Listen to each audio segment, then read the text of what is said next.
Welcome, Pewter Report readers, listeners, and viewers to another edition of the Pewter Report podcast, Energized by Celsius. I'm John Ledyard from pewterreport.com, ready to talk about some Senior Bowl coverage, some draft prospects. We're getting into it. We're moving on. Tom, who? Yeah, That might be wrong. Old news. Matt Matera alongside with me at the Senior Bowl, obviously. And all of this is brought to you by our friends over at Celsius. Powers active lives every day with essential functional energy, and they're powering us here at the Senior Bowl as well. Great stuff from our friends at Celsius. They have lots of different flavors of energy drink. They have no sugar, exceptional taste. Really, everything about Celsius is pretty awesome, including the variety of flavors you can get. Include wild berry. We got strawberry guava, Fuji apple pear, orange, orangeicle tropical vibe, watermelon, peach vibe. I'm riding with the peach vibe this week a little bit, Matt. And so you can get these for yourself right now. If you go to Celsius.com, you click on the banner ads at pewterreport.com. You can go to Amazon, do the subscribe and save option, all of the above. You can get some Celsius, no sugar, great taste, great energy boost without the crash of other energy drinks. Make sure you check them out and do that very soon here over with our friends at Celsius. Matt, we're ready to talk some draft prospects, aren't we? We're ready to finally turn the page a little bit on the Bucs season. Absolutely right. And while it was cold and rainy today, things were heating up on the football field. We got through it too. We were curious. Our faces were pretty red once we got home from practice. So we weren't sure why. Yeah, we weren't sure if it was kind of like a wind freeze type of thing. But if you guys see it, let us know in the comments. I guess we can't really do too much about it now. But less about us and more about the guys on the field. It was an awesome day from beginning to end. We had some great interviews and press conferences to start the day. And then obviously we saw the national team coached by the Jets and the American team coached by the Lions coaching staff. Jets meaning your best friend, Robert Saleh. Yes. Like you said, ready to suit up. Once you have a bonding moment and you just want to run through a brick wall for the guy. Yeah, so it's true. And he looked Matt's way and it was forever. His life was forever changed. And it doesn't seem like the Bucs quarterback situation is going to be changed by this year's Senior Bowl, though, Matt. We've talked to some prospects today. I know you were especially like, okay, let's just see. We don't expect them to necessarily be in the market for one of the top quarterbacks in this draft. Most of the top quarterbacks in the draft, which is obviously a bad class, but they are here. Malik Willis from Liberty is here. UNC Sam Howell is here. Pitt's Kenny Pickett is here practicing. Who else? Carson Strong from Nevada, right. Bailey Zapp from Western Kentucky, who's probably not as thought of highly as the other guys, but actually had a couple good throws today. I'm forgetting one person. Desmond Ridder from Cincinnati as well is here.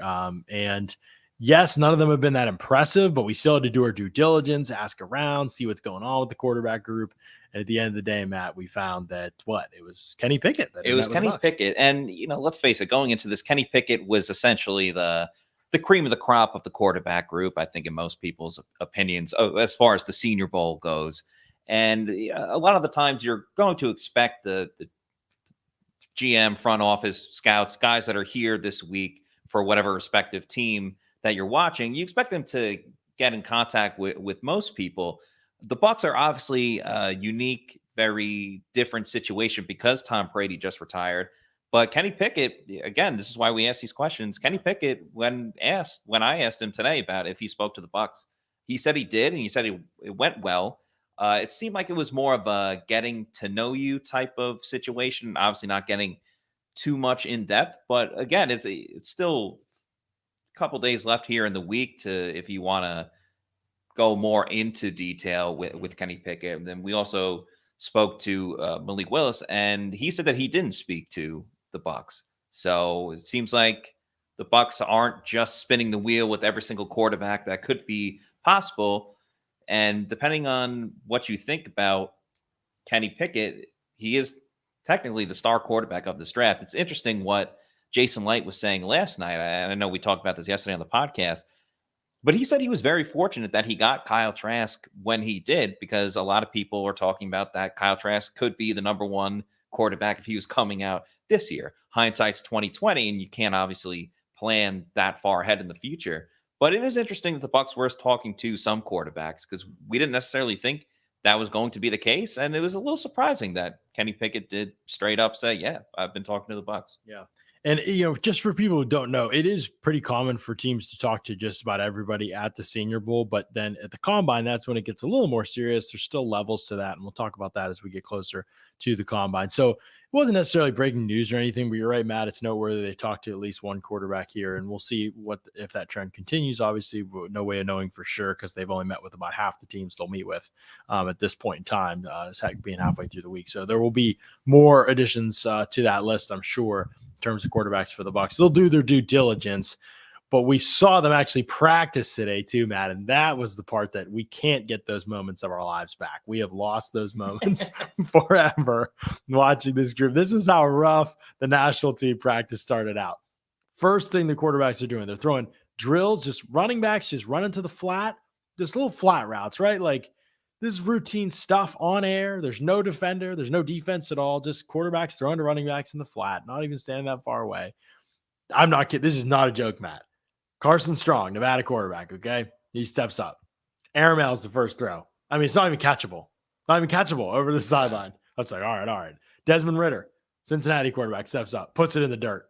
Not catchable. Ritter was not good yesterday either. Like, even in simple throwing on air, just running back against linebacker, where the running back's going to win that a fair amount of times, just because it's it's one-on-one. There's no pass rush or anything, and he was airmailing it to running backs that are wide open. He has not looked very good so far. But between the quarterbacks and the offensive line, it's been tough sledding for those two. I mean, but then after that, it was Kenny Pickett's up. No, Kenny Pickett's up. He throws to the flat. Dirts it into the ground. Okay. So nobody's made an accurate pass to the flat. This is routine stuff. I mean, you go through this, you miss one of these throws every 100, maybe, like, especially where it's not even catchable. Like, it's one thing to maybe not locate it as bad, but these aren't even catchable balls. And then Strong goes up again, airmails it over everybody's head, out of bounds. Like, nobody is touching the ball. Like, that's how bad it is. Then Ridder got up, put one in the dirt. I almost couldn't believe what I was seeing. Me and a couple of guys that I was watching. I was like, is this real? Like, and then Pickett completed one.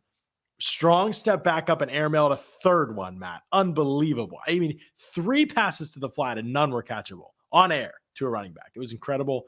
And then Ridder dirted another one as well. Pickett, I believe, did as well it was one of the worst throwing sessions I've ever seen, that part of it. They actually got better as it went down the field, as they didn't have to open to the sidelines, as they could throw more routes in front of them, like slants and the in breakers. That's common. But whenever these quarterbacks have to open to the outside the numbers, you see, especially the national team group. We'll focus on the national team group first, and then Kasey Hudson will jump on and we'll talk a little bit more about the American team.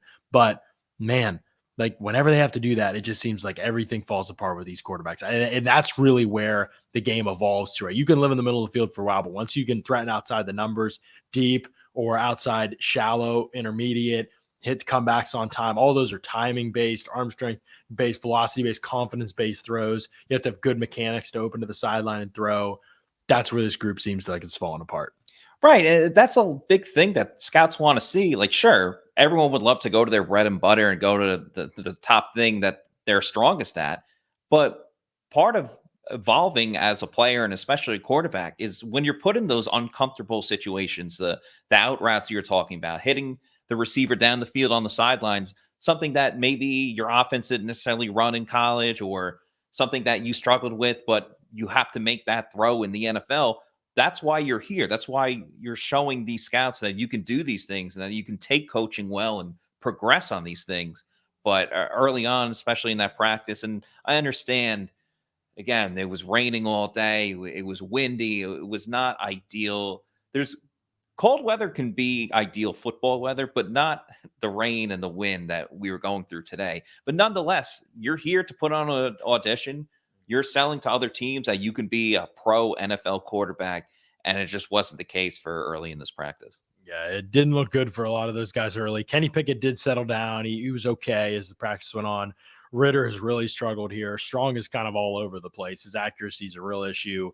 He does hit some of the more higher degree difficulty throws. And he has the benefit, too, that he has one of his own receivers here. So you already have that built-in chemistry. And you've seen him target the deep ball with Romeo Doubs a little bit. But still, you would like to see just a little bit more from these guys, especially when you have your own receiver at your disposal. Yeah, we'll talk about Romeo Doubs in a second here, but first, I see people saying Sirius XM was brutal with the quarterbacks. I love hearing that because it's actual honesty, though. Even though I hope they didn't, obviously weren't too mean, but it's actual honesty and analysis. Like most of the time at these Senior Bowl practices, these national places will do whatever they can to blow up the quarterbacks there because they want people to believe it's a good quarterback class. It just isn't, and these guys look bad. Like we should just tell people that, but you probably won't find that on NFL Network or ESPN in those places that often. So please let me know what Sirius XM was saying and who was saying it, if anybody can, in the chat. I would love to hear that. I would love to just be aware of that. That would be cool. So maybe I can chase down some sound bites.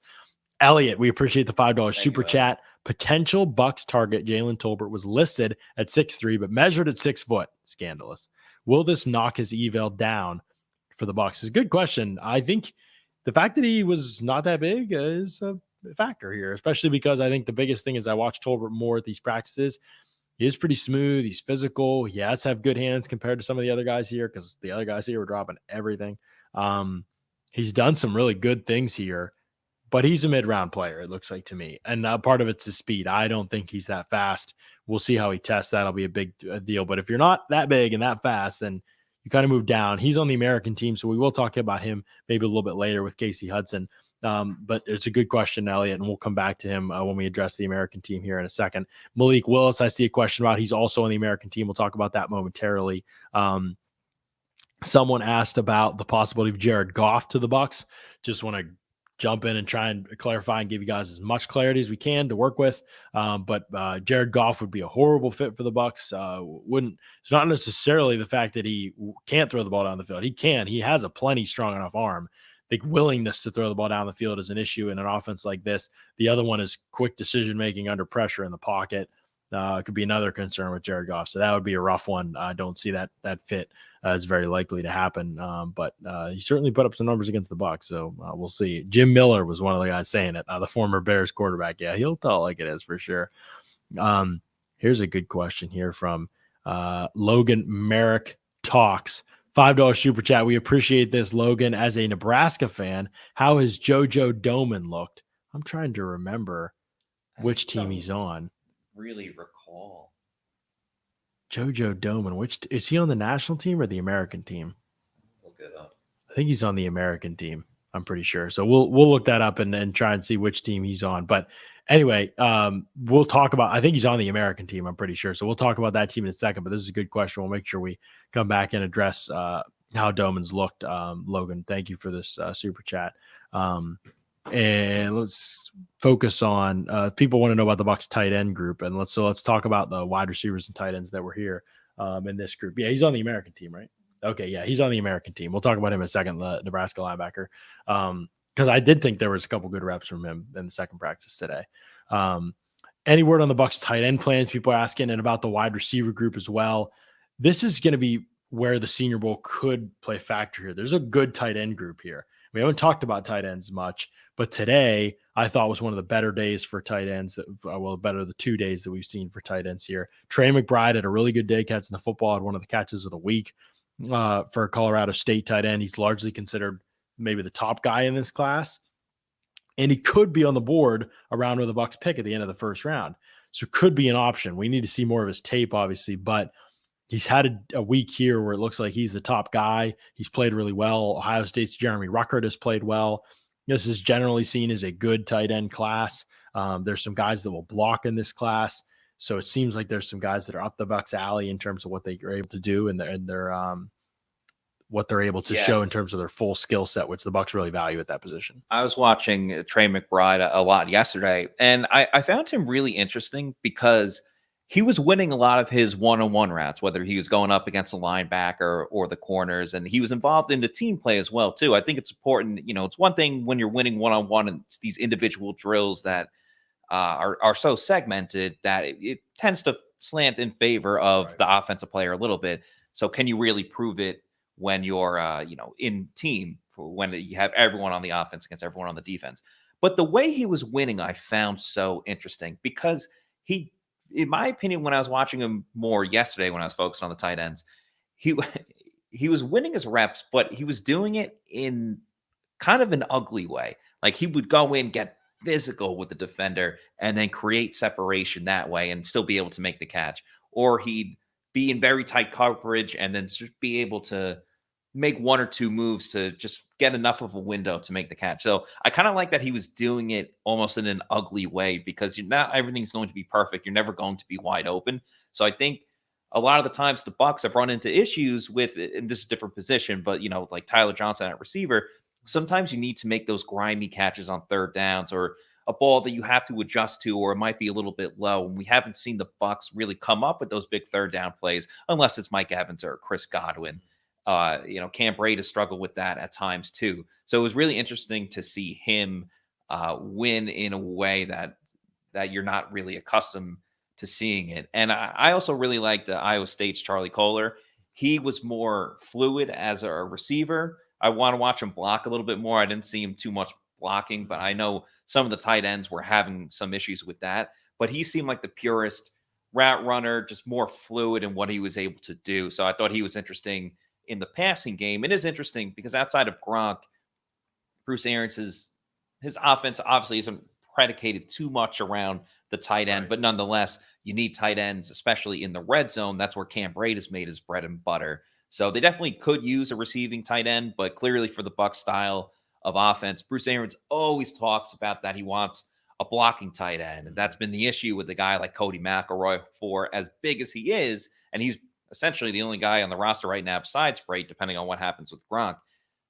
So yeah, you can do it as a receiver, but we need to see you do it as a blocker. And for all these tight ends, I want to see what they can do next. But that's what I like about McBride too, because he is so physical. He's not going to be afraid to stick his nose in there and line up and make some blocks. Yeah, we're getting lots of quarterback questions, and some people asking about the Bucs considering Jameis and other players as well. We talked a lot about this on yesterday's podcast, so you might get all the answers to the questions you're looking for in yesterday's podcast. Harvinder says, I'm not a Tampa fan. I came here because of TB12, not being disrespectful. But are the Bucs going to go back to where they were before Brady in the coming seasons? This is a complicated question. We answered it pretty in depth on yesterday's show. Again, Harvinder, so you can go back and look at that. But what the Bucs looked like before Brady's coming in, it's very important to understand that they were a team already on the rise. They needed the quarterback. They got the quarterback to win a Super Bowl. They needed a quarterback just to be able to make the playoffs. So basically somebody who wasn't a complete disaster. That's where they were at in terms of turnovers. That's what Jameis was. And so they were still almost made the playoffs even with that. So they weren't a bad bottom cellar dweller team before Brady got there. People just kind of forget that, I think, for some reason.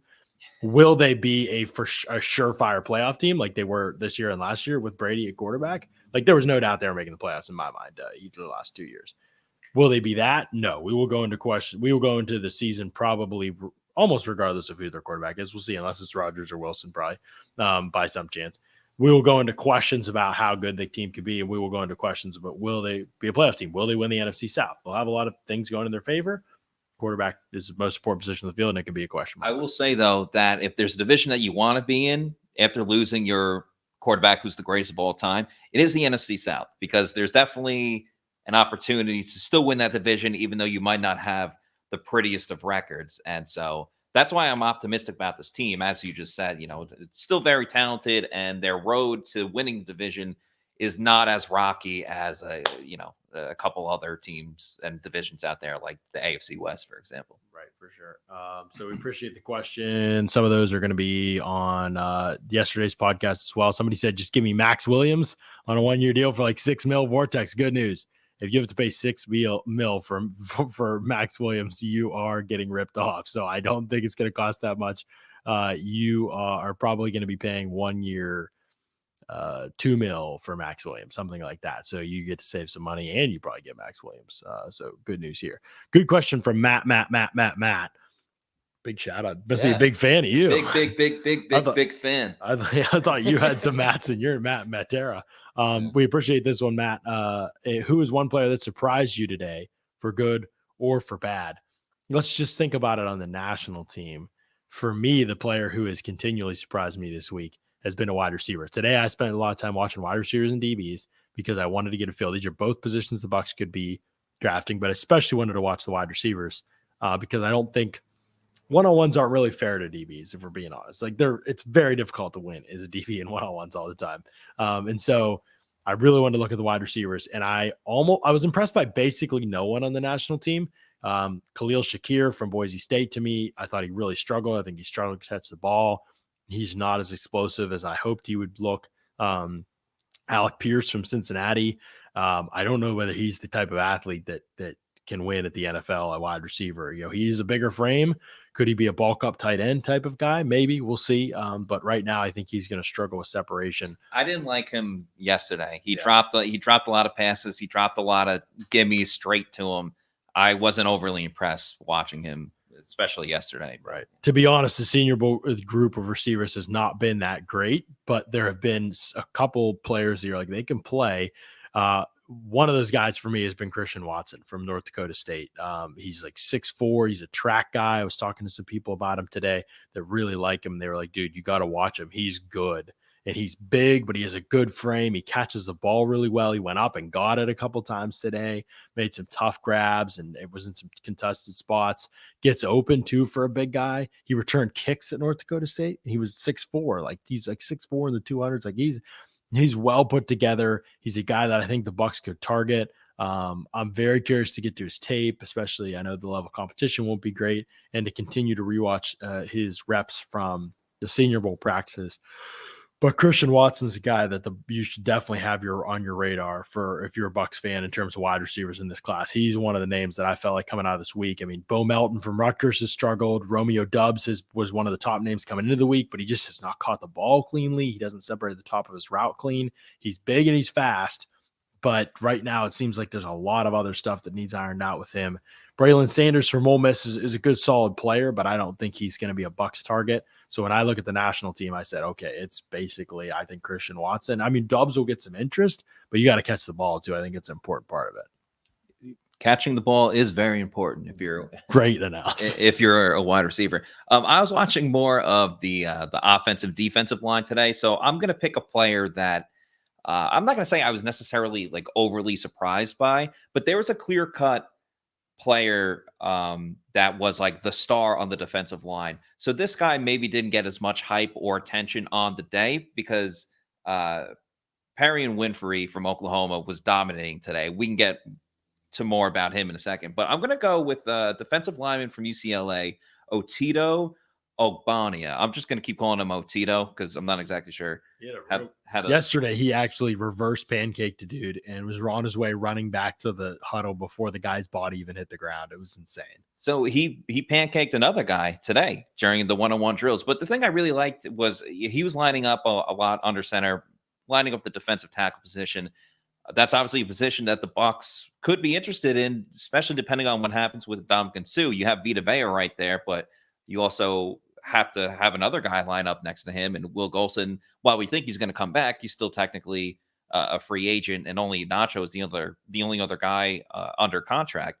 But what I really liked watching Otito was he wasn't just winning all of his matchups. He was the key, especially in a pass rushing, and you don't see too much from a defensive lineman, but he was getting the job done in multiple different ways. He had a really great pass rush where he, like I just said, pancaked the offensive lineman that was trying to block him.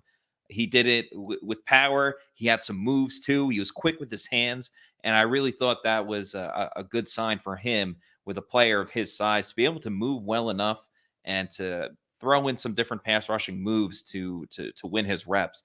I thought he really stood out for me, the UCLA product. And, 2 solid days for him. Keep building on the momentum. Yeah, absolutely. I agree. He's had some good days, and I actually talked to some people about him, and they really like the way that he plays at UCLA and competed as well. And that could be enough to put him on the Bucs radar right there. So he has had some good days. Honestly, we talked about the defensive tackle class not being that good, Matt, but it has been pretty good at the Senior Bowl. They have gotten the better of the offensive line, especially, and again, we're not jumping too far ahead, but the American team defensive line has so much gotten the better of the offensive line. But same story here with the national team. As I was talking about before, Perrion Winfrey just had an absolutely dominating day. Yeah. Like, he was getting in the backfield within 2 seconds. And he's so fast. He's so big, too, just seeing him out there. Like, you notice him right away more than some of the other defensive linemen that are out there. So the way that he can get off the ball so quickly, I thought was super impressive. In the team drills, he was making play after play after play in the backfield. It was consistent. It wasn't just one big play and then take a couple reps off. He was winning every single rep.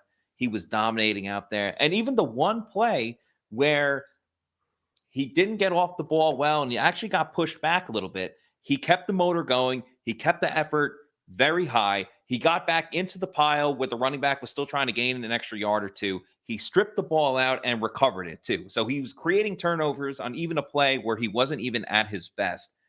You'll see it all over social media from everyone at the draft, including Pewter Report.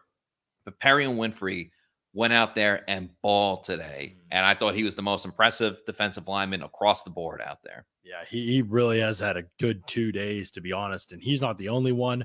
Logan Hall has had some good reps. I had him on my list. Yeah, he's had some good reps. Travis Jones from Uconn, the huge hulking nose. I mean, he looks like the Incredible Hulk. He's unbelievable. And I got to talk to him today, and the man stared me in my eyes, and I honestly thought I was going to die. Like, he was, I mean, he's very intense, but he was cool. He was a good dude, but you could tell like he wasn't going to screw around either. Like, he was going to bring the pain. And so, it was cool to be able to talk to him, and you got the same impression for Jermaine Johnson, who's been outstanding. He's on the American team. We'll talk about him in a bit. Almost every defensive line player has flashed at some point for me. Watching these practices, I'll say Tyreek Smith, yes, the Ohio State edge rusher, it's been very encouraging to see him. That's a highly athletic dude. There's some things he has to figure out. He's got to keep his feet a little better when cornering. I think most people probably see him as a mid-round, late-round type of player at best. We'll see how he tests.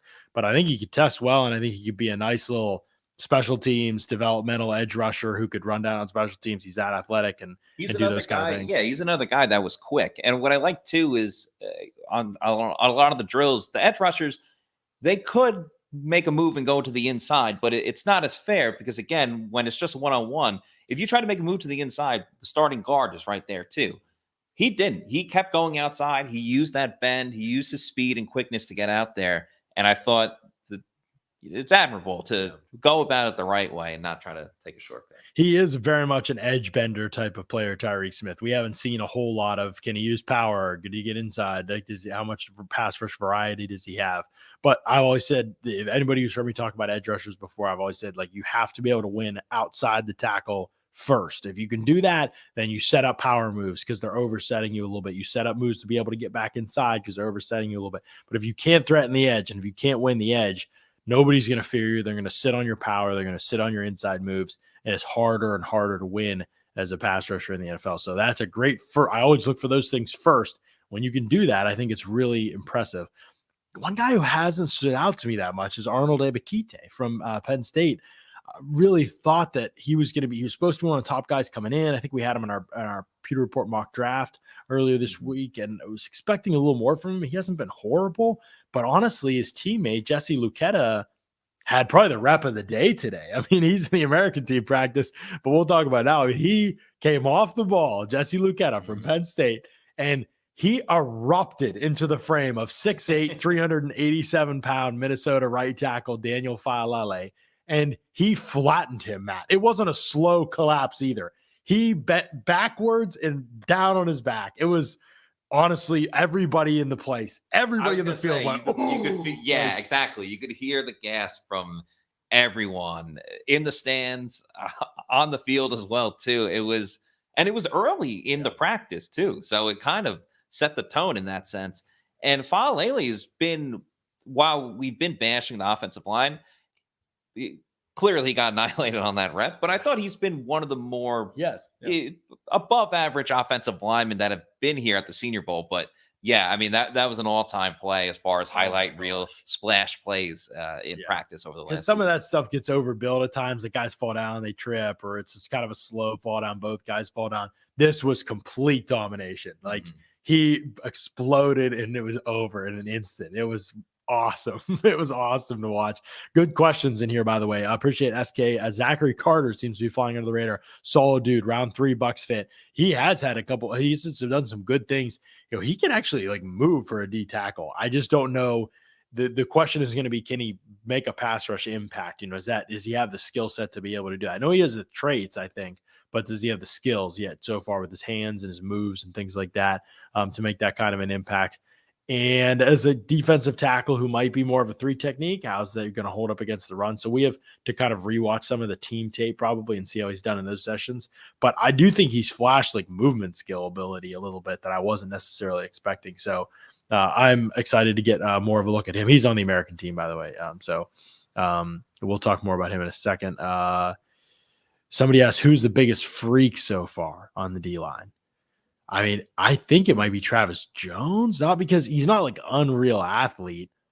Okay, on the D-line, if you're talking about interior guys, Travis Jones being able to move as well as he does at his size and as well distributed as his weight is freakish to me. But Jermaine Johnson looks like he doesn't, like he needs to not practice tomorrow and not play in the game. Right. He's done. He's as close to a perfect game as he really can. The effort, the moves, getting into the backfield, the pursuit of a play. And you were talking about this earlier, John, but a play that's it could be a run all the way on the other side of the line, and he still goes and finishes the play. Really, no one's been better than Jermaine Johnson as far as defensively on that interior or just on the defensive line outside as well, too. He is as great as everyone's been hyping him up for. So definitely big. He is a freak. He is also incredibly violent and physical on the football field. I mean, again, he's clearly the best player here. He decided to come out and practice again today. He absolutely wrecked offensive linemen today in the team session. I was telling these guys on the way back. I was telling Matt and Kasey on the way back to record the podcast that he was unblocked on the backside of a run play. And for no reason at all, this dude just could have stepped down and waited. The front side was already making the tackle. He wasn't going to be involved in the play. He just turned, and the tackle that had blocked down and not blocked him, he actually just erupted into the dude, drove him backward, and then planted him in the ground. For no, like, was trying to pancake the dude like that. He wanted to do it. And it was just like, that's his mentality, dude. He's just an absolute dog. And then I got to talk to him today too. It was really cool to talk to him. He said, I got everything. He said, I'll spin you out your shoes or I'll put you on your back. And that's pretty much what he's done this week. Put that on a t-shirt. That's right. He's done that this week. I don't know if the Bucs are going to have a shot at him. I will say this though, very weird career. Like, he was at Georgia. He couldn't get on the field. He was JUCO before that, and he was at Georgia. Couldn't really get on the field. They obviously had a lot of good players, but, I mean, he looks like a real good player. Right, and then he goes to Florida State, and he has 11.5 sacks, and he has 17.5 tackles for loss, and he carries them, basically. I mean, not a very good team, obviously. He carries them when they played well defensively.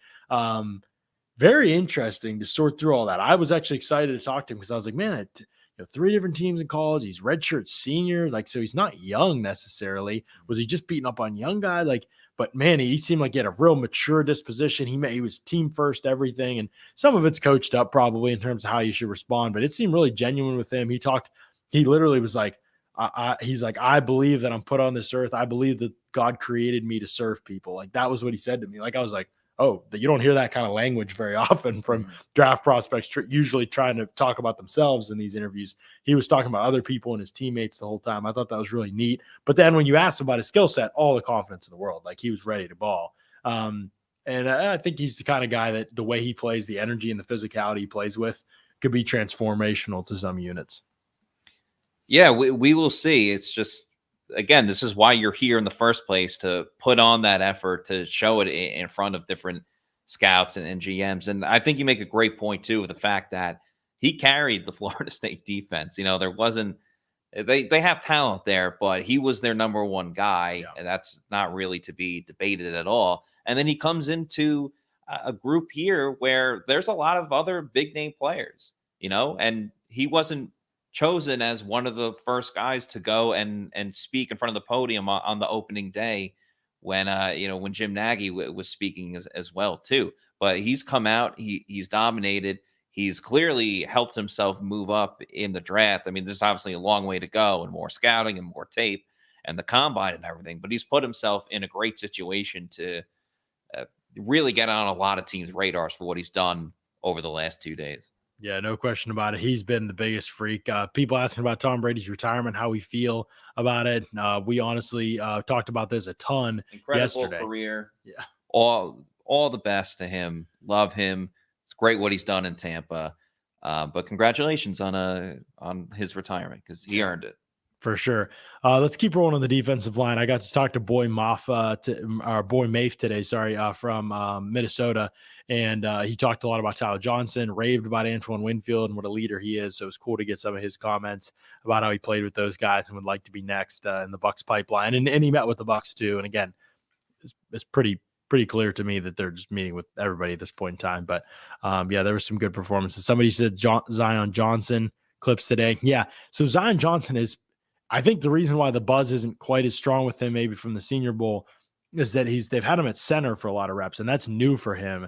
And those reps haven't been as good. But when he's a guard, he looks great. So I think he's been really good, kind of confirmed what people thought coming in, hopefully. And I'll get to see more of his reps from today later when I watch the tape from practice. But he's been pretty impressive in general. So, yeah, I think it's a good group. Darian Beavers made some plays today, Cincinnati linebacker. He was impressive at times today. I mentioned Lucetta had a couple good plays as well, a couple bad plays. He got planted a few plays after he wrecked Daniel Faalele. Somebody else planted him. So he's crazy, but he looks really athletic, but kind of raw maybe at this point in time. So the other guy, Troy Anderson from Montana State. This is Scott's guy. Scott likes Troy Anderson. Got to talk to him today as an off-ball linebacker, and he was impressive as well. So, it was a liked his pursuit on plays. And I mean, go back to his last year of college. I think he had 147 tackles. He's just racking it up. And he's a interesting player to watch. I always enjoy viewing the guys that come from smaller schools because they clearly come in and feel like they have something a little bit more to prove. And he's on Pewter Report's radar. And Scott is fantastic is an understatement for how he is with Bucs best bets and aligning what positions the Bucs want to pick, and even positions that might not be on the Bucs radar if they were to pick a guy who would be the right fit. So make sure you check out Scott's mock draft, and there'll be more mock drafts, and because he always hits the nail on the head for almost all of them, and he does great. So make sure you check that out. Yeah, absolutely. For you. No question about it. Good stuff, Matt. I appreciate you giving us some of these thoughts. I think that you've been pretty on point, as you always are. Thanks for some of your comments on here. Yeah, you're way too kind, but I always appreciate it.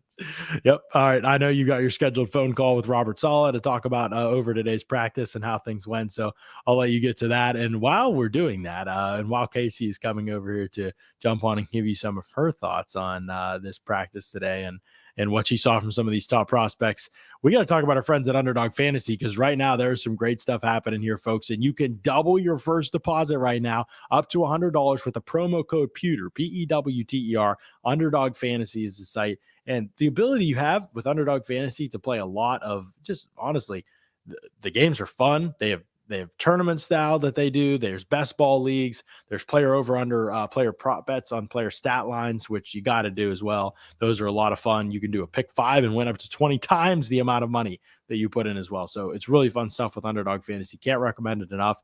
The app is great. The interface, all of it's awesome. So make sure you check that out when you get a chance. And as we get to some of your questions about some of these draft prospects now, I would be remiss if I didn't mention that we have another message from our friends over at Immuni Financial. At Immuni Financial, we help you live in the now. Dude, congratulations. We're so happy for you. Thank you. And even though the now may feel very different, you still need to plan for the future. How's retirement treating you? Oh, just fantastic. I know I say it all the time, but you really got to come up to Colorado. Let's do it. All right. Yeah. We can help you develop that plan to keep you on track, so you can still prepare for tomorrow, today. Immuni Financial. Plan ahead, stay ahead. Managing your family's wealth means more to Immuni Financial than simply allocating your assets. It means legacy planning, brokerage and advisory services, retirement accounts, college savings accounts, and insurance services. With 40 years of experience, let Immuni Financial help you plan ahead and stay ahead. Call Immuni Financial at 800-868-6864 or visit Immuni.com. All right, Kasey, we got this practice going today, and let me tell you, there was a lot happening on this field, and it is hard to keep up with things on a normal day. But today happened to be freezing. Now, I'm from Pennsylvania. Matt is from New York. Did I say that right, Matt? Does that sound New York? Yeah. New York. Matt is from New York. And so And you're from, I cannot manage. you're from down south. Just tell me what your process was today. Well, first of all, congratulations on this look because my ponytail is completely soaked and it feels like 23 degrees outside, but everybody claims it's only 62. So I'm learning a lot. Like, in fairness to you, it also rained basically the entire time we were at practice. yeah. Not like a downpour hard rain, because that wouldn't have lasted that long. But this was just like a pretty constant stream of annoying rain that left us completely soaked after practice. And you didn't realize how soaked you were until like you detached from certain pieces of clothing. And then it was like, you got to wring it out. It was disturbing. So yeah, I got hazed today and I made it. And here we are. A pony and all, but yeah, got hazed. First of all, not by being mad, right? We would never. Not by the Pewter team. I think this was like my initiation into Senior Bowl. Could I weather the storm? Because yesterday it was freezing and windy. Like I was eating my hair and picking it out of my eyes while trying to watch practice. And then today it was like, we're going to up the ante. We're going to see if you can see through rain and wind. So I think I made it. You did. And you prevailed and you got some really good takeaways from practice. It was Kasey that tipped me off to Christian Watson, looking the way that he did, talked about him on the national team. I don't know if there was anybody on the national team, Kasey, that you really wanted to highlight or whatever before we moved to the American team. I mean, did Matt and I cover everybody kind of that I think just about on the national team. Yeah. I mean, unless you guys ever wanted to touch a little bit on Tolbert and you missed Jones Jr. Oh, Velus Jones Jr. He's an American, right? Which national. team is he on? Oh. Yeah. Wait, no. The national team. He's on American. Velus Jones, yeah. He's with Tolbert on American. Kidding. Yeah. Ignore me. See? You're already on the track of where we're going. With Tolbert there we go. Jones. Yes. These have been your players. I mean, Velus Jones, that was the other one. You said Watson with the national team, and then you said Velus Jones with the American team. The American. And there we go. I think you're right. Those are two of the most talented dudes. Velus Jones from Tennessee made the best catch, I think, of the Senior Bowl so far today. Absolutely. He was downfield and the ball was overthrown. He was running to the front pylon. The ball was overthrown. He looked up, saw it, and kind of like side shuffled without losing speed and caught the ball falling down in the end zone. It wasn't a contested catch, but it was a great adjustment catch. Yeah. But then he runs around, he gets by people, and he drops the football over and over and over again. And it's hard to know how good he could be. Yeah, because I mean, when you think about full contact, the pressure that's added, that's just a whole other element to the game. So he's got some good first steps. He's got a great foundation on him. What I like is that as fast as he is, he's not under 5'10". He's actually 5'11", nearly breaking 200 pounds if he's not solidly breaking 200 pounds. But he stood out to me because the deep balls that were being passed along, clearly he was just able to burn his guy, get down there and make the play. But you can also tell that he fights for the ball. I mean, he had a sliding, diving catch. And even though the ball bounced out of his hand, it was that effort.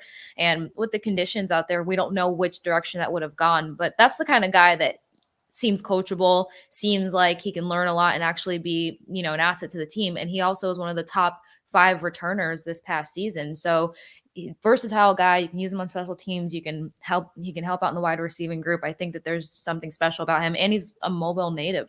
Mm-hmm. Oh yeah, that's right. He and Jalen Tolbert both are. Yeah. So I was like, oh, they got 2 of those guys on the same team. And honestly, both have been probably the 2 best receivers on the American team. It's hard to say with the American team. Danny Gray got open yesterday from Southern Methodist, but he dropped everything. And now he got hurt, I guess. So he wasn't out there today with them. Calvin Austin from Memphis has done some good things, but man, I mean, he could fit. He's actually in my pocket right now.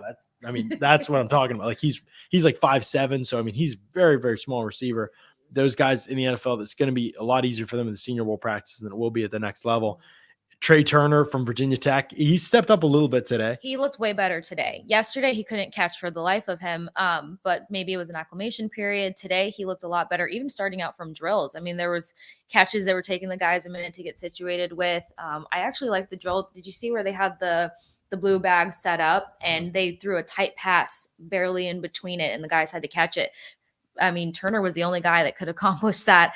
Those were going straight through Tolbert's hands the entire drill. So he could be one of those guys that, again, coachable, will learn to do better. His weird frame. A couple guys were talking about how weird his frame is. He's got no torso. He has the smallest head of any receiver here. Small head and small legs to match. So it's just like look, I'm not making fun of the guy. I have a daddy long leg body too. I like to tell myself I look 5'5" on a good day, and I'm actually 5'1". So maybe him and I have that in common. Who knows?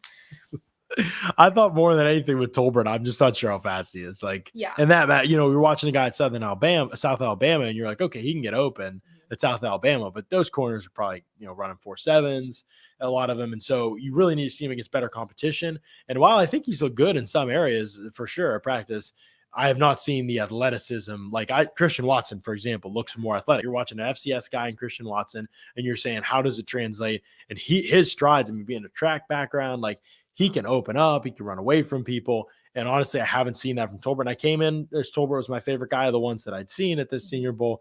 And I think he's been fine. I just don't think he's been great.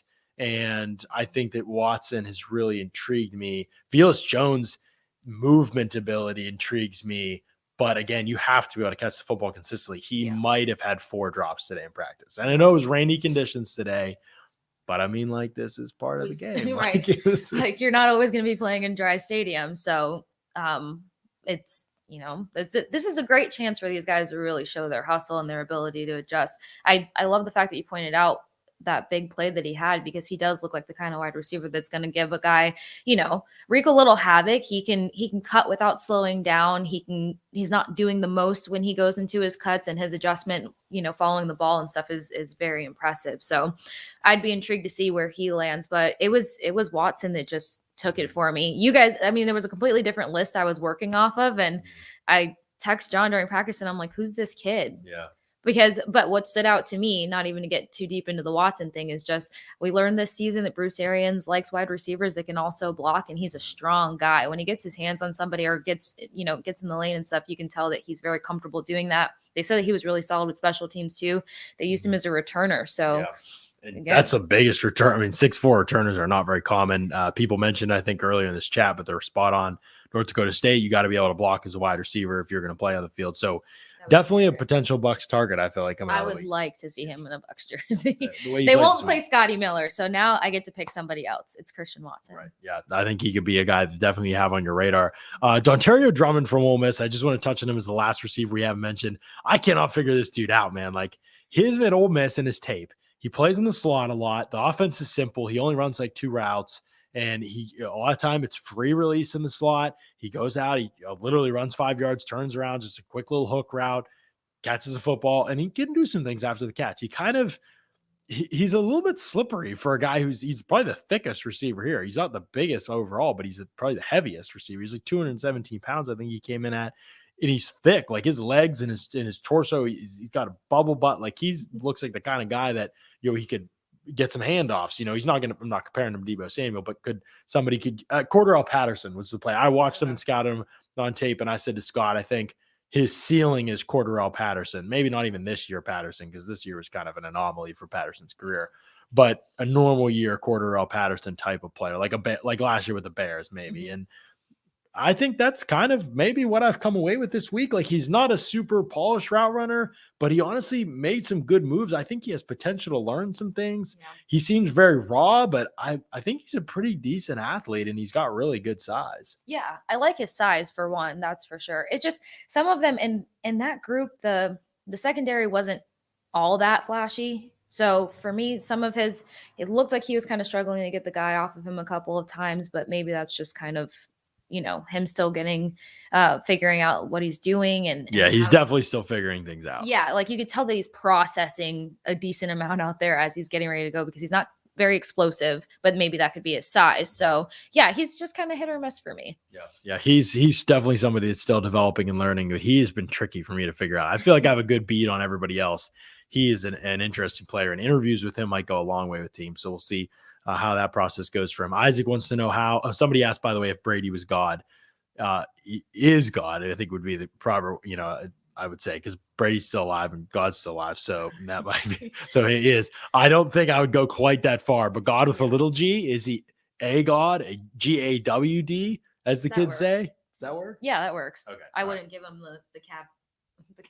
Okay. Don't give him the capital G just yet. Just hold it off. If he comes back and wins another one, we might have to have that conversation. Could you see that Pewter Report conversation? Pewter Report podcast. Is Tom Brady God, capital G? Be interesting. That might stir some We might get some backlash for that one. Isaac, how has Jermaine Johnson been in the run game? I know he's got pass rush juice.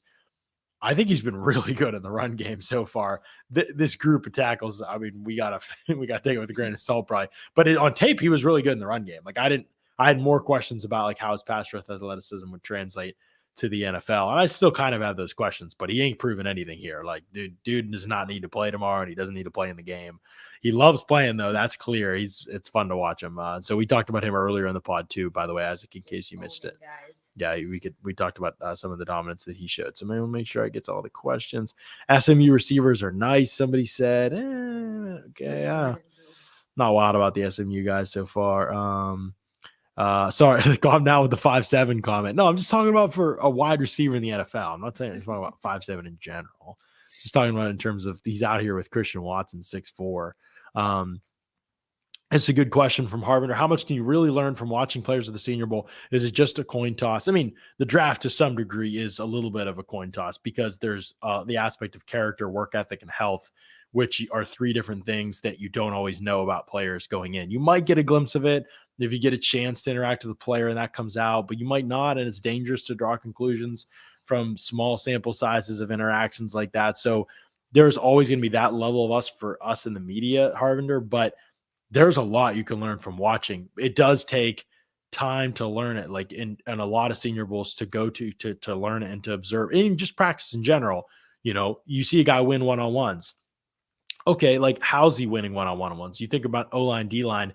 You could, if you're a tackle going against an edge rusher for O-line, D-line, you could always win inside if you're an edge rusher, you know, in those situations. But there's no guard and there's lots of space to work to. So it's not always a really good indicator of things.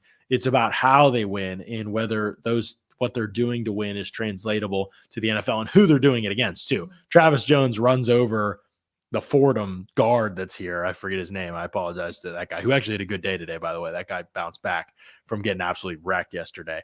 But he does that and you're like, all right. Like, you know, it was a great rub, but yeah, like, but in the NFL, like, you know, you're not going to run through guys like you ran through that guard from Fordham. So, you just have to know how, like, what are you watching and will it translate to what you're looking to do in the NFL? But when the difference maker players are here, and this year's Senior Bowl class, I'll be honest, there's not a lot of like Jermaine Johnson is clearly one of those guys that you could see being that, but this has not been. There's been a lot of players like these guys can play. There's guys that'll get jobs in the NFL. It's not like Deebo Samuel, Baker Mayfield, you know, Josh Allen wasn't great at Senior Bowl, but like there's no player that you really see in that light in terms of even a ceiling. So I think you learn a coachability. You see how well these guys' how well their technique is. And like you said, if it's translatable, but it all comes down to system, coaching, pressure. The live go is way different. There's people that look amazing in certain settings and they just cannot hack it at that next level. So yeah, I'd love to see some underdogs though. Yeah, no question about it. Let's get to a couple more questions here. Christopher with the $5 super chat. Appreciate this. Does George Pickens fit what the Bucs want? So Pickens is not at the Senior Bowl. Is he what the Bucs want? That's a good question. I do think there are some traits about him as a receiver that the Bucs would like. I don't know whether they'll be concerned about the health stuff. Like that could be a big deal to them. And so we just need to learn a lot more about him. And I still need to scout his tape too, before I make any definitive comments about who he is as a player or anything like that. So it's a good question, Christopher. We will talk about George Pickens in later dates on this show moving forward for sure. No question about that. Let's see. Any other questions here? Let's talk about the tight ends. There weren't really any good ones in this team, the American team. Maybe there's some promise. Dulcich, I guess, is from UCLA, has done a couple good things, but haven't really been wowed by any of those guys. His look a little heavy, and he has a turnout, so that can cause issues for him running against certain guys. Right. And he doesn't look very powerful, like lower half. His drive, he doesn't have much drive. So if anybody takes him from up top, he's going to go down. But UCLA kind of surprised me with the lack of production, I would say. I know that the program's kind of been on a tilt, but I was expecting a little bit better. Wow. Yeah. Coming straight at UCLA. No question about it. When am I not coming first? Obodia did well in the first practice, but yeah, we haven't seen a whole lot from the tight end from Dulcich, who's been here. Let's see. Running back Dameon Pierce, good question here from SK. Fit in round 4. Duke Johnson in free agency. Don't know what Duke's doing right now. I mean, I don't know if is he gonna keep playing, or feels like he's been underrated his whole career, but nobody's ever actually chosen to give him more reps wherever he's been. So I don't know what he's going to end up doing. We'll see what he has left in the tank. Dameon Pierce had a really good practice today, and Matt's probably I know Matt agrees with me. He's going to write about him later, but Dameon Pierce was good today, and he caught the ball well. And then at the end of practice, to finish off practice, they put him backs on backers. Who was he against? Do you remember, Matt? I'll find it. He stonewalled the dude. I mean, it was a great rep. It was the Appalachian State linebacker, right? DeMarco Jackson. I'm pretty sure that's who it was. Yeah, it was DeMarco Jackson. Went up against him, and Pierce crushed him, and the whole team lost it. The offense went crazy. That finished off practice, those two guys going head-to-head. So really good day for Dameon Pierce. He caught the ball well. He ran good routes. He hits those holes pretty hard too, which is nice. How much does he weigh? Do we know? I don't remember. In my roster with the weights on it, got rained on. Matt's looking it up. Matt's on it. He'll find out what he weighed in at the Senior Bowl. Dameon Pierce, Senior Bowl weigh-ins. Steelers Depot should have a Senior Bowl weigh-ins chart up, Matt, I believe. We have a lot of extra information. The FIU guy, I don't dislike. Number 3. Who? FIU. Oh, you're talking about the corner, right? No. Talking about the corner? Number 3 for the running back group. Oh, the running back group. I'm sorry. Yes, I know who you're talking about. He's a bit narrow for a running back. Yes, I would say. Yes. What's his name? Devontae Price. That's what it is. Sorry, guys. There's the D's and the P's that just keep popping up down the roster. He looks like the kind of guy that picks up speed as he gets through the clearing. So maybe a returner, maybe, very, very particular plays, but I didn't like his build for running back. I had to look at the roster and pull up his name and Google him 50,000 times to make sure this was correct. But I actually think that he did quite well out there. They were dishing to him quite a bit. I wonder what they would do with him because of his frame, but not too bad coming from FIU. You don't really see that too much. So, right. Yeah, he definitely has stood out and had a couple good moments as well. The American running back group, I think, has been a lot better than the national running back group, or maybe I've just noticed them more. The quarterbacks, real quickly, I don't know if you watched the quarterbacks today much for the American team. I watched them a good bit today. I saw them a good bit yesterday. Okay, yesterday. Bailey Zapp had a couple good throws today. Yesterday, I guess he was terrible from what people were saying. I didn't see. Yeah, and a lot of overthrows and just taking way too much time to make a decision. So again, when you apply pressure to a guy like that, he'll be getting eaten alive. Yeah, I mean, if you're not making decisions in 7-on-7, like my gosh. Malik Willis had some good throws today too. He also had some terrible throws. He really is a great athlete. He's also a unique disposition for a quarterback, and I don't know how that's going to go over with teams. I kind of like it, but he dances between every play, and he's just very loose on the field. He's like a jokester kind of. His media session today, he was joking around and just being really funny and kind of had everybody laughing at the podium. I think people like him probably. I just don't know teams, they want their quarterbacks to be buttoned up or super cocky or, all those kind of things. And he is kind of his own dude. And I really kind of enjoy that with him. And I don't know how teams will take it, but screw him. Sam Howell was honestly, the American quarterback group has definitely had a better day than the national group. I don't know if I'm going to say they're better in general, but they looked pretty good today. For them, look pretty good today. They still mess up a ton of throws. There's nothing consistent about it. But with the gimmies, they were a little bit more consistent. The ones you got to have.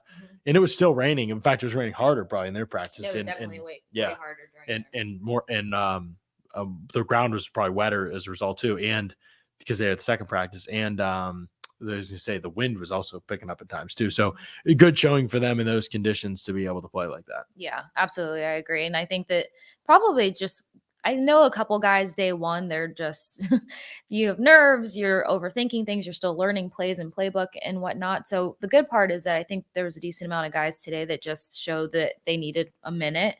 But the QB group for them was way better. I don't know why, but Pickett probably was the only decent performer for a national. The other group, yeah, I agree with you completely. Desmond Ritter's had a really bad week, and Strong's just very inconsistent. We appreciate Wild Bill. You guys are very knowledgeable in finding ESPN full of hacks. Oh my, taking shots. I love it. Bill Barnwell is awesome, though. Yeah, Bill Barnwell knows his stuff. Probably best writer on football.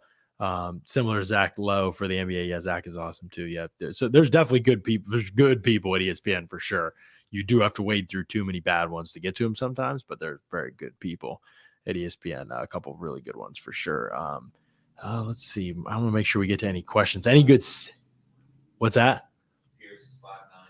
Pierce is 5'9", 220. What a Mack truck. I mean, that, like, you just might as well put a fire hydrant with legs back there in front of your quarterback. 220 at 5'9". He's basically Calvin Austin's size, but he's got 40 pounds on him, right? What's Calvin Austin? Calvin Austin's the Memphis wideout that I was joking fit in my pocket.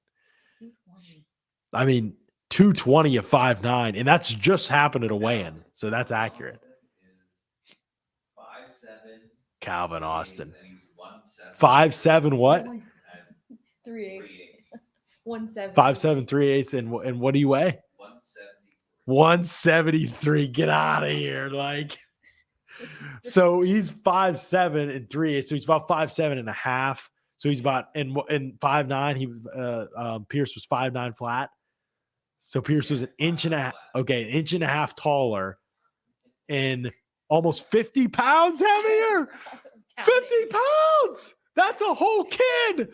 That's like a sixth grader. Sixth grader might be. Matt's joking. A sixth grader.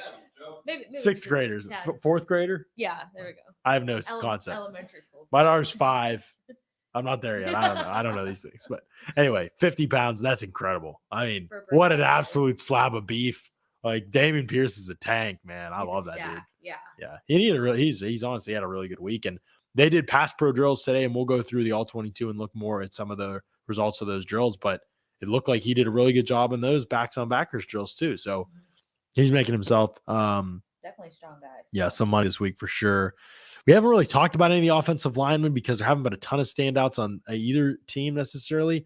There's been good moments for some guys. The national team, and people really don't care about them until the Bucs lose one of their offensive linemen. I think as long as they think that everybody's coming back, we'll see. So we won't talk too much about the offensive line in this one. There's been very few consistently good performances. Defensive line from this past group, I wanted to see Cameron Thomas from San Diego State. Got hurt, hasn't really been out there hardly at all. Got hurt in the last practice, I guess, and you're probably not going to be out there anymore.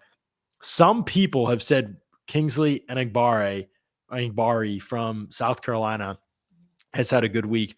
I have not seen that. So that's the one guy so far that some people are talking up that I'm like, I didn't like the reps that I saw really. D'Angelo Malone from Western Kentucky is very interesting. He kind of reminds me of Hassan Reddick. What kind of juice does he have and how he tests is going to be everything because he's he's undersized edge rusher. He's not going to go in and play every snap right away in the NFL, but could he be a situational pass rusher, a drop in coverage guy? Could he play off ball linebacker some? There's potential with D'Angelo Malone to find a fit. I will say this. I love when small undersized edge rushers who are speed and bend guys try to use power because it shows us they're not physically, they don't care about. They're trying to go at people. Like they can hang physically. Demeanor's there, and he's tough. Like he was physical. He went after people. You love seeing that from the underside. Some of these other guys, they're just trying to bend, and that's fine. But eventually I want to see, like, can you hang tough and do you want to get into guys' frames and bang? And honestly, this whole D-line group has been very, very physical in general. The last guy I mentioned, I think Devontae Wyatt, we talked about Jermaine Johnson a bunch. Devontae Wyatt has been really good, I think.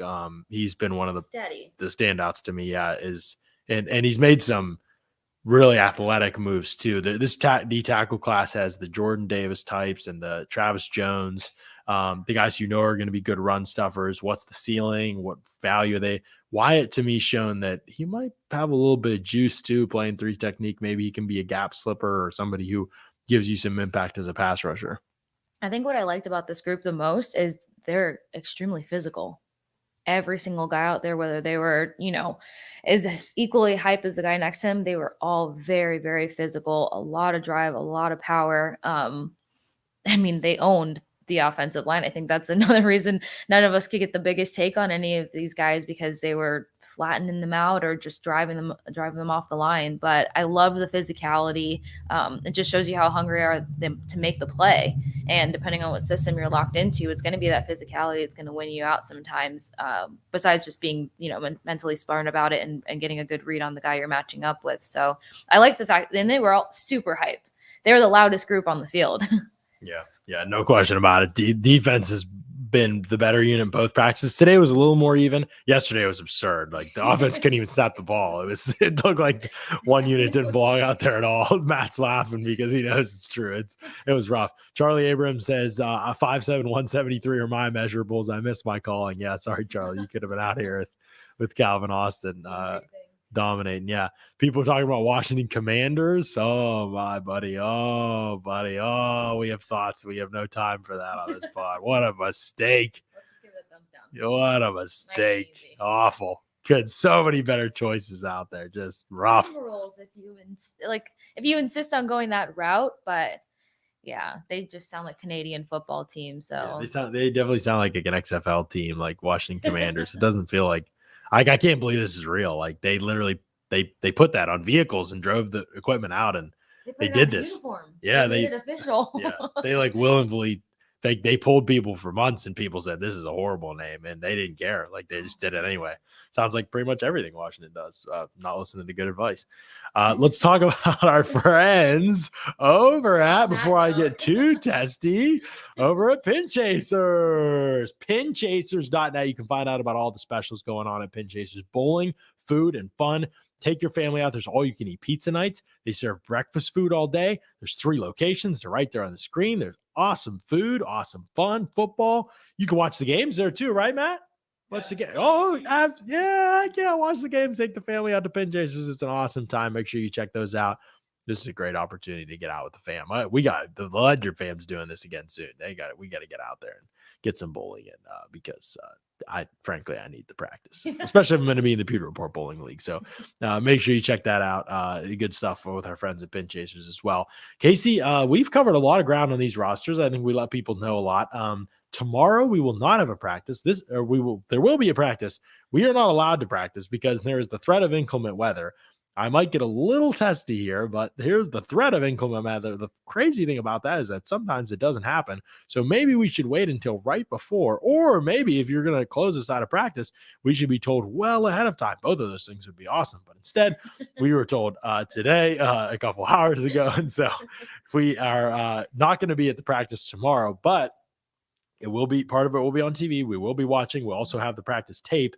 We'll be reviewing that, and there will be articles coming on pewterreport.com tonight and tomorrow about a lot of the things that we see at practice. So it's been fun stuff. We've been able to break down a lot of these players. I don't know. Was there anybody we missed? I know you watched some of the corners too.